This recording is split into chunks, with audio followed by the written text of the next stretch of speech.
Narendra Modi CIAचा agent आहे.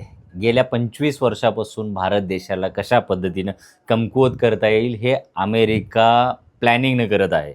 एक साधा स्वयंसेवक डायरेक्ट मुख्यमंत्री होतो आणि मुख्यमंत्री झाल्यानंतर त्याला प्रधानमंत्र्यासाठी प्रोजेक्ट करून, करून डायरेक्ट प्रधानमंत्री बनवलं जातं. मग त्याच्यामध्ये मीडिया मॅनेजमेंट करण्यासाठी, EVM मशीन हॅक करण्यासाठी मोसाद, CIAने कशा पद्धतीने त्यांची मदत केलेली आहे आणि अशा व्यक्तीला पंतप्रधान बनवलं जो त्यांचा हस्तक आहे आणि त्याचेच आज परिणाम आपण गेल्या 10-12 वर्षापासून बघत आहोत.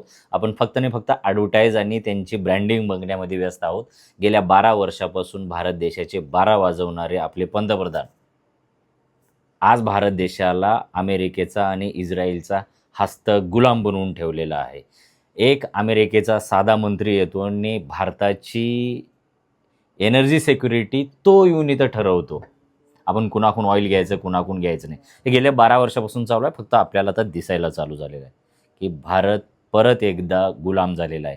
ईस्ट इंडिया कंपनीसोबत पेशव्यांनी हात मिळवून सावरकरांनी हिंदू महासभेच्या मार्फत त्यांना मदत करून, करून भारत देशाला गुलाम ठेवण्याचा कायम प्रयत्न करत होता आणि त्यांचेच पुढची अवलादेंनी आता भारत देशाला परत एकदा CIA मोसादच्या मार्फत अमेरिका आणि इस्रायलचं गुलाम केलेले आहे. धन्यवाद.